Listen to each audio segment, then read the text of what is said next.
Magandang araw po sa inyong lahat mga mahal kong kamundo. Bago po tayo magsimula ng ating bagong kwentong ito, ay nais ko po munang i-shout out ang mga taong sumusunod. Shout out po kay Boss G. Sumudio, kay Boss Victor Ticala, kay Boss Bro Rex TV, kay Boss Richard Aras, kay Boss Alberto Mendoza, at kay Ma'am Eden Valiente. Maraming salamat po sa inyo. Pakinggan po natin ngayon ang umpisa ng ating bagong kwentong ito. Itago niyo po ako, Sir Jess, sa pangalang si Cesar, Tubong Samar. At ang kwento ko pong ito na gusto ko pong ibahagi sa inyo at sa mga nakikinig po sa inyong channel ay kwento po ng aking tiyuhing kapatid ni Itay Buknoy. At siya ay kilala sa tawag ni Berting. Ito po'y matagal ng panahong nangyari, ngunit ganoon pa may naging maingay ang kanyang pangalan at bukang bibig ng mga taong sabongero sa aming bayan at maging sa mga kadikit baryo namin noon at probensya. Si Uncle Berting, Sir Jess, ang kabunsuan sa kanilang 5 magkakapatid at sumunod siya kay Itay. Ngunit itong si Uncle Berting ay kapatid lamang nila Itay Buknoy sa ina dahil magkaiba ang kanilang ama. Bagamat hindi purong kapatid nila Itay si Uncle Berting, ngunit itinuring nila itong parang tunay na kapatid. Ipinaramdam nila Itay sa kanya ang pagmamahal bilang nakatatandang mga kapatid. Ngunit ayon kay Itay noong bata pa itong si Uncle Berting, ay wala naman silang naging problema rito. Naging isa itong mabait, masunurin at magalang na bata. Masipag, pero sa paglipas ng mga taon habang ito'y nagbibinata, ay meron na silang kakaibang napapansin sa kanya sa mga pagbabago ng kanyang pag-uugali at mga ikinikilos. Naging matigas na ang kanyang ulo at palasagot sa kanilang ina at maging sa kanilang 4 na mga nakakatandang kapatid niya. At doon natuklasan nila ang dahilan ng kanyang biglaang pagbabago. Dahil ito palang si Uncle Berting ay natuto ng magbisyo. Uminom ng nakalalasing na inumin, manigarilyo at ang magsugal dahil sa impluwensya ng kanyang mga kaibigan. Ngunit ganoon pa may, sa kabila ng kanyang mga pagbabagong yun, na kanyang ipinapakita sa kanyang mga nakakatandang mga kapatid, ay hindi pa rin nagsasawa sila Itay Buknoy na siya'y pagsabihan o pangaralan. Bunsong kapatid ka namin, Berting. Mahal ka namin na kahit pa iba ang iyong ama. Itinuring ka naming purong kapatid sa ina't ama. At dahil sa ikaw ay mahalaga sa amin kung kaya't anuman ang aming makita sa iyong mga maling ginagawa, ay hindi kami magsasawang pangaralan ka dahil kami ay natatakot na ikaw ay mapasama. Ang nooy payo ni Itay Buknoy sa kanya. Ngunit para bang nagbingi-bingihan lamang ito o yung tipong parang wala bang naririnig. Ganoon pa may. Sa kabila ng lahat ng yun ay hindi pa rin huminto sila Itay. Sa halip na sundin ni Uncle Berting o pakinggan sila Itay, ay parang mas lalo pa nga itong lumala. At yun ang rason kung bakit inatake sa puso ang kanilang ina. Nawala man ang kanilang ina, ngunit hindi man lang nagbago si Uncle Berting. Sa halip ay mas lalo pa nga itong lumala. Kung nooy uminom at manigarilyo lamang ang kanyang nalalaman kasama ng kanyang mga kaibigan, ay natuto na rin siyang magnakaw o manulis sa mga may kayang pamilya sa aming bayan, maging ang magnakaw ng mga kalabaw, kambing at kung ano-ano pang mga uri ng mga hayop na pwedeng nakawin at ibenta. Naalarma na noon sila Itay Buknoy sa posibleng masamang kahahantungan ng buhay ni Uncle Berting. Hanggang sa dumating ang isang umaga noong merong nakarating na masamang balita kina Itay dahil, Kap, ano pong sadya niyo't ba't kayo naririto kasamang mga tanod? Buknoy, narito kami upang magbakasakaling baka naririto ngayon sa inyo si Berting, ang inyong bunsong kapatid. Wala siya rito, Kap. Mag-iisang linggo na siyang hindi umuwi rito. Kami nga'y masyado nang nag-aalala na baka kung anong nangyari sa aming bunsong kapatid. Kung ganoon, Buknoy, hindi pala nakarating sa inyo ang balitang kasama si Berting ng kanyang mga kaibigan nang patayin si Ginoong Ambrosio sa kabilang barangay. Ano? Buknoy, kasama si Berting ng mga kaibigan niyang pumatay sa mayamang negosyanteng si Ginoong Ambrosio. At kung wala siya rito sa inyo, ay posibleng nagtatago na sila ngayon.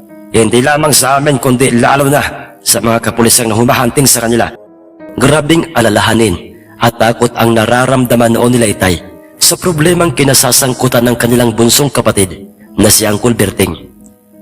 Kung saang mga kakilala kamag-anakan namin noon, hinanap nila Itay sa Uncle Berting. Ngunit walang makapagsabi o makapagturo kung nasaan na si Uncle at ang kanyang mga kaibigan.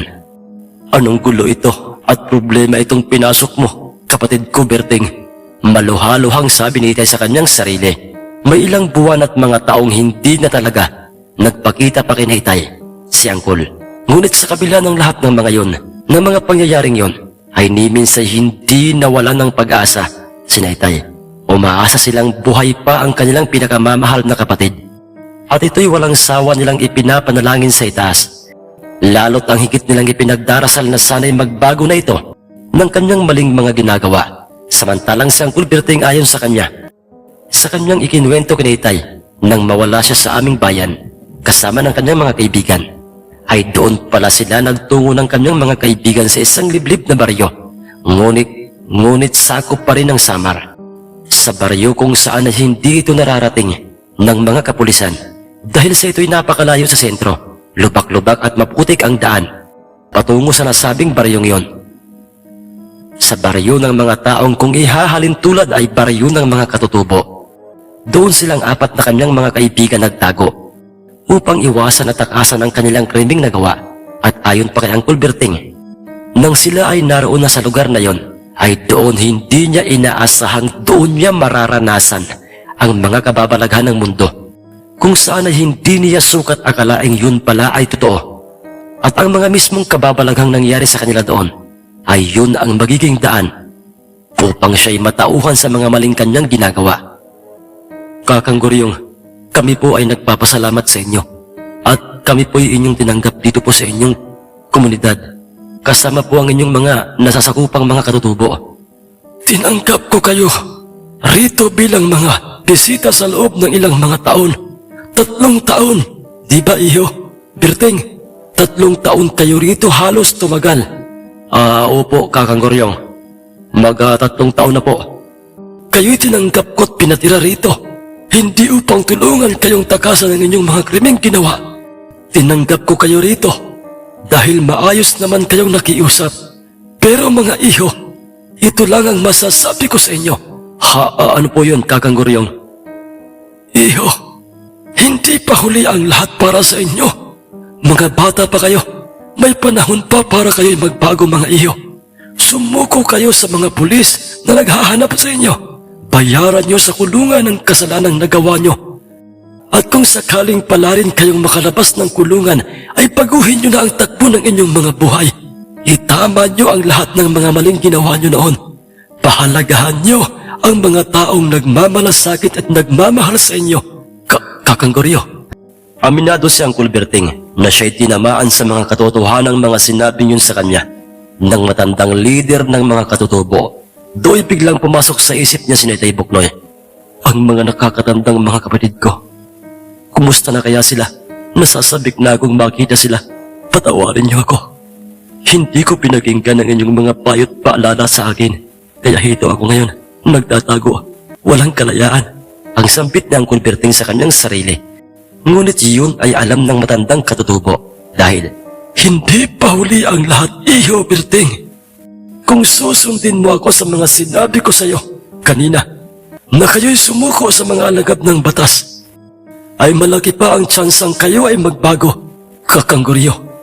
Ang kanilang mga pag-uusap ay pinasag ng isang kaibigan ni Uncle Berting at nagngangalang si Maximo. Makakuwan po, Kakang Goryo. May tanong lamang po ako sa inyo. Maano yun, iyo? Kuwan po matagal na po kaming naninirahan dito po sa inyong lugar. Magtatatlong taon na. Hindi po ba? Pero ang aming ipinagtataka o ang ipinagtataka ko lamang po, yun bang nag-iisang kubo doon sa tuktok ng borol na yon o sa mataas na parte ng lupang ito? Dito po sa lugar nyo. Kanino po bang kubo yon? Sino po ba ang nagmamayari noon? Ang tanong na yon ni Maximo kay Kakang Goryo ay siya namang naging tanong ng dalawa pa nilang kaibigan na sina Peter at Rogelio. Kuwan mga iyo. Ang kubong yun ay walang nagmamay-ari.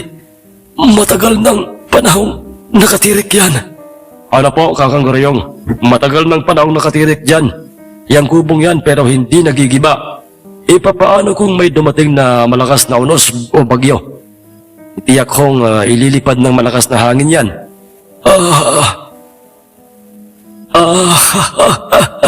Sa maniwala kayo't sa hindi mga iho, totoong hindi yan nabuwal. O naging inilipad man lang ng malakas na hangin. Nakarating na po ba kayo sa kubong yon? Ano po kayang laman ng kubong yan? Wala yang laman sa loob. Nakatulad ng ating makikita sa isang ordinaryong kubo. Papag lang ang meron dyan. Oo, marami nang nakarating diyan. Ako at ang iba pang mga katutubong naririto. Ganoon ho ba, Kakang Goryo? Ibig po palang sabihin ito ay pwede kaming pumarian kahit sino man sa aming apat na mga magkakaibigan. Pwede naman, iho. Iyang kaso hindi kayo pwedeng abutin ng dilim sa kubong yan. Ha? Bakit po, Kakang Goryo? Dahil delinkwente ang lugar na yan. Ang kubong yan ay may mga nakatirang ibang mga nilalang. Nagsisilabas-pasok sa kubong yan.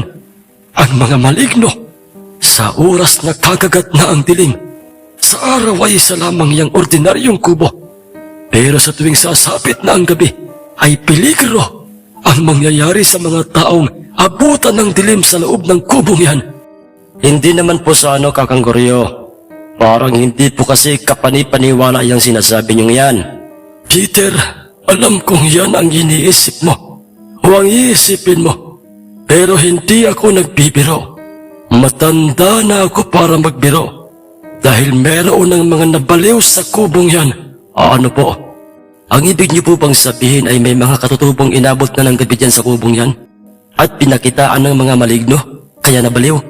Hindi katutubo, iho. Kundi mga kriminal, mga pugante. Ha? Ang ibig pong sabihin ay...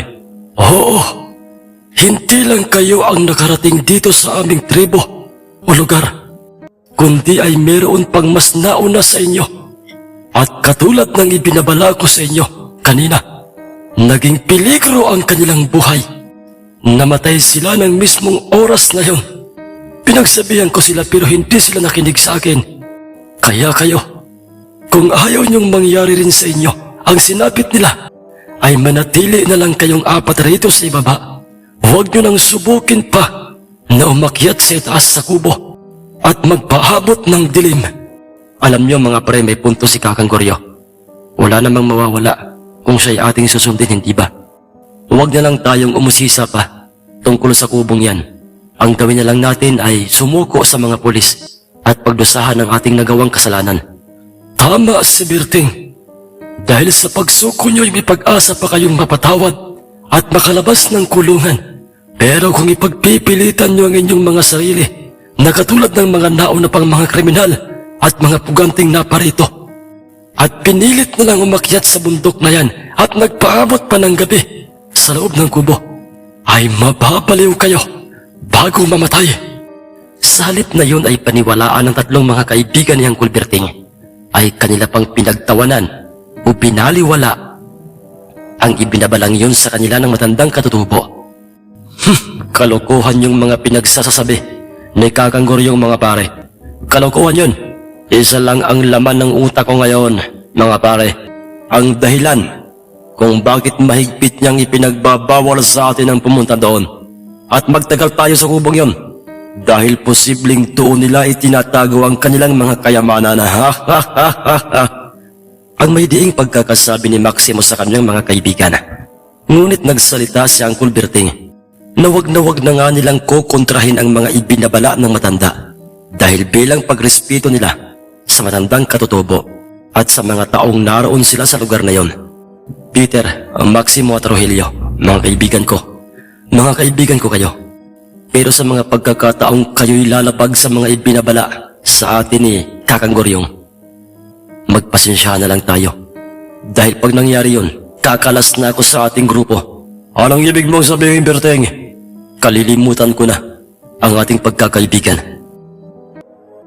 Gagawin mo yon, Berting, dahil lamang sa mga walang katuturan na mga pinagsasabi ni Kakang Goryo. May katotohanan man o wala, ang kanyang mga sinasabi ay hindi na mahalaga pa yun para sa akin. Dahil para sa akin, ang pagrespeto natin sa kanilang patakaran dito sa kanilang tribo ay ang aking pinahahalagahan. At kailan ka pa natutong magpahalaga sa mga tao, Berteng? Baka nakakalimutan mo, Berteng, kung sino ka, kung sino tayo, mga magnanakaw tayo, mga kriminal. Wala tayong pinipiling taong pinagnanakawan. Kaya nga tayo nasa Bueset na lugar na ito. Dahil nagtatago tayo sa mga humahanting sa atin, Berteng. Nakalimutan mo na ba na ikaw ang pumatay sa mayamang negosyanteng si Ginoong Ambrosio? Sinaksak mo siya, Berteng. At kami, bilang mga tapat at tunay mo mga kaibigan. Kaya heto, kasama mo kami sa pagtatago. Hindi ko nakakalimutan yun, Maximo. Aksidenteng nasaksak ko noon si Ginoong Ambrosio dahil gusto niya akong barilin. Aksidente man o self-defense ang idadahilan mo, Berteng. Nakapatay ka pa rin, Berteng, tandaan mo yan. Tama na ang ating pag-uusap, Maximo. Kayong tatlo, buo na ang pasya ko. Nasa oras na sinuway niyo si Kakang Goryo, magpasensyahan na lang tayo. Diyan na kayo. Buwang-buwang ka, Berteng. Malas mo lang, dahil sa oras na totoong may mga kayamanan sa loob ng kubong yon at makuha namin, isasama ka naming ililibing sa lupa kasama ng mga katutubong ipinagtatanggol mo at ng matandang si Kakang Goryo. Ano? Talaga bang seryoso ka sa mga sinasabi mo, Maximo? Papatayin ba natin si Berteng? Hindi ba't kaibigan natin siya, pre? Noon yon, paring Rogelio. Pero sa oras na siya'y magmatigas, magkatabi kong ililibing sa lupa ang bangkay nilang dalawa ni Kakang Goryo. Kaya naman ay kayong dalawa, Peter Rogelio. Maghanda kayo ng inyong sarili. Mamayang gabi aakyat tayo sa bundok. Sa bundok na yon, tutuklasin natin ang lihim ng kubong yon. Pag may makuha tayong mga kayamanan, itutumba natin si Berteng kasama si Kakang Goryo at ang mga taong nakatira sa impyernong lugar na ito. Wala silang kaalam-alam na magmula pa kanina'y lihim silang pinagmamasdan at pinakikinggan ng matandang si Kakang Goryo. Narinig nitong lahat ang kanilang mga pag-uusap. At ang pag-uusap nila ni Uncle Berteng at lalo higit sa lahat ay narinig ng matanda ang kanilang masamang plano. Samantalang hindi na namalayan pa ni Uncle Berteng na nasa kanyang likuran pala si Kakang Goryo. Hindi niya ito naramdaman dahil sa malalim ang kanyang iniisip. Kakang Goryo, kayo po pala? Oo, iho. Kanina pa ako rito at alam ko ang mga kaibigan mo ang iniisip mo. Opo, Kakang Goryo. Ramdam ko kasing magpipilit sila sa kanilang gusto. Bagay na ayoko sanang gawin nila. Matagal kaming naging magkakaibigan, kaya't kabisado ko na ang ugali nilang tatlo. Pabayaan mo sila, iho. Total hindi lang naman ako ang hindi nagkulang sa pagpapaalala sa kanila, kundi ay maging ikaw. Ang ibig niyo po bang sabihin ay, oo, iho. Berteng, rinig na rinig ko ang inyong mga palitan ng mga pag-uusap ng iyong kaibigang si Maximo kanina. At rinig na rinig ko rin kung ano ang sinasabi ng iyong puso, Kakang Goryo. Hindi ka likas na masamang tao, Berteng. Sa inyong apat, ikaw ang nakikita kong may pusong kakaiba. Hindi ka pagganap na pag-aari ng kasamahan. May panahon pa, iho, para itama mo ang lahat ng mga maling nagawa mo noon. Mahalin mo at pahalagahan mo ang mga taong totoong nagmamahal at nagmamalasakit sa iyo. Hindi yung mga taong kahaman, kriminal, na katulad ng tatlong sina Maximo. Pero papaano po, nakapatay po ako? May pag-asa pa kayang maging malaya ang tulad kong kriminal? Huwag mong pangunahan, iho, ang takbo ng panahon. Magtiwala ka sa itaas. Hanggat nabubuhay tayo sa mundong ito, ay malaki ang posibilidad na tayo'y magkakaroon pa ng pag-asang maging malaya. Maraming salamat po, Kakang Goryo. Walang anuman yun, iho. Sige na. Maiiwan muna kita at ako'y magsasagawa pa ng ritual para sa ikapananatili ng kapayapaan sa aming tribo. Walang kamalay-malay ng mga pagkakataong yun si Uncle Berteng. na ang tatlong mga kaibigan niya ay nasa may parting bukana na ng pintuan ng kubong nakatayo sa itaas ng bundok at nagkataong gabi ng mga sandaling yon. Ngayon malalaman natin kung ano nga bang meron sa loob ng kubong ito. Sige na buksan nyo ng dalawa, Peter at Rogelio, ang pintuan ng kubo. Sinunod naman kagad ng dalawang ipinag-uutos na yon sa kanila ni Maximo. Kwersahan nilang binuksan ang nakasaradong pintuan at do'y halos mabulag sila sa napakatinding liwanag na nagmumula sa loob ng kubo. At nang tuluyang nawala ang liwanag sa loob ng kubo, ay do'y nag-umpisa na nga silang mangilabot sa mga iba't ibang mga malignong nakikita nilang lumalabas-pasok sa loob ng kubo. Mga kapre, mga diablo, mga tikbalang mga duwende, at iba't ibang klase ng mga uri ng mga aswang. Hindi, walang kayamanan sa loob ng kubo. Ang meron ay mga maligno, tikbalang. Tinangka sana nilang makalayo sa kubong yon, ngunit pare-pareho silang tatlong hindi makagalaw na parabang naparalisa ang kanilang mga katawan sa tindi ng hilakbot. Saan ka pupunta, Iho Berting? Sa tuktok ng bundok, Kakang Goryo. Kinakailangan kong mailigtas ang aking mga kaibigan. Pinigilan ni Kakang Goryo si Uncle Berting, ngunit hindi siya nito pinakinggan. Inabutan ni Uncle Berting ang kanyang tatlong mga kaibigan. Dilat na ang mga mata ng mga ito. Nakita pa niya ang mga iba't ibang mga uri ng mga malignong pumapaikot-ikot at lumalabas-pasok sa kubo. Hindi. Totoo sila. Totoo ang mga ibinabala ni Kakang Goryo.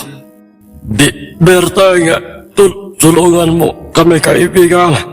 Huli na ang lahat nang dumating si Uncle Berting upang sana'y isalba ang kanyang mga kaibigan dahil sa patay na ang mga ito sa tindi ng hilakbot. Wala na ang mga kanina'y mga nakikita kong mga maligno lang sa pintuan ng kubong ito na nakabukas. Ngunit, ano itong nakikita ko sa papag sa loob ng kubo? Tika lang, papaanong nagkaroon ng isang gasirang may sinding ilaw sa papag na nasa loob ng kubo? Sino ang naglagay niyan, Rian? Pumasok si Uncle Berting sa loob ng kubo at doon isang bagay ang kanyang nakitang nakapatong sa papag. Katabi ng mismong gasirang nagliliwanag. Ano ito? Tika lang, pamilyar sa akin ang bagay na ito. Isa itong kasangkapang ginagamit ng mga magtatari. Isang tari at nakapasak sa kanyang kaluban. Kunin mo na, Iho, ang bagay na yan. Magpadali ka na at lumabas ka na ng kubo. Kakang Goryo, kayo po. Oo, Iho, dalian mo na, Iho. Sige po. Isinilid ni Uncle Bugoy sa kanyang kaliwang malalim na bulsang suot na pantalon ang taring nakuha niya. Kasunod ay mabilis na siyang lumabas ng kubo. Tayo nang bumaba sa bundok na ito bago pa tayo abutan ng pagbilog ng buwan. Pero, Kakang Goryo, ang mga katawan po ng aking mga kaibigan, papaano na sila? Wala na tayong magagawa pang tulong sa kanila dahil matutulad na sila sa mga naunang naparitong mga kriminal o mga puganting mga sakim. Gahaman sa mga kayamanan. Pagpipistahan ng mga lamang lupa mamaya. Pagbilog ng buwan, ang kanilang mga bangkay.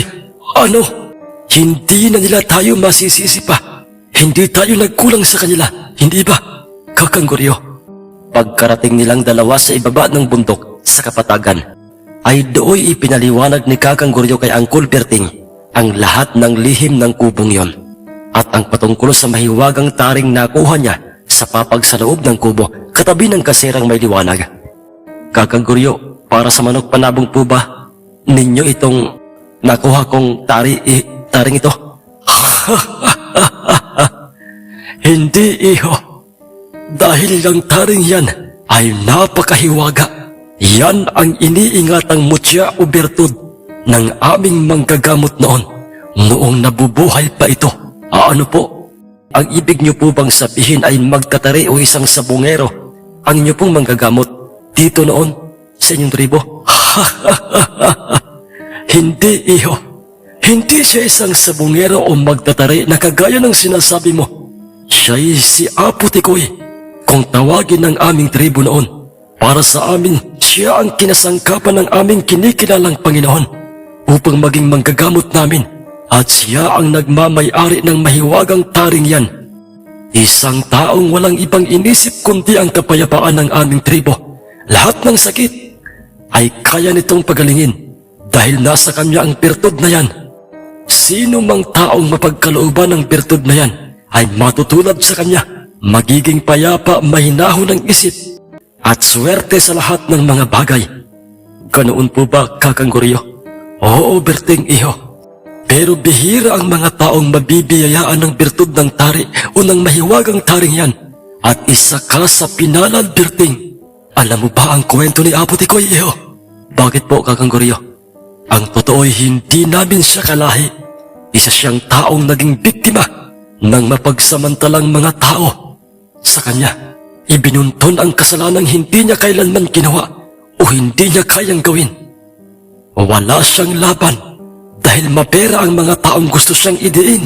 Dahilan upang siya'y magpakalayo-layo at nakarating dito sa aming tribo. At katulad mo, Berting, unang tingin ko pa lamang sa kanya, nakita ko na ang totoong nilalaman ng kanyang puso. Kung ano ang kanyang totoong pagkatao. Magkapareho kayo, Berting. Kaya hindi nakapagtatakang sa'yo. Nakatadhana ang mahiwagang taring yan na siyang birtud ni Apo Tikoy.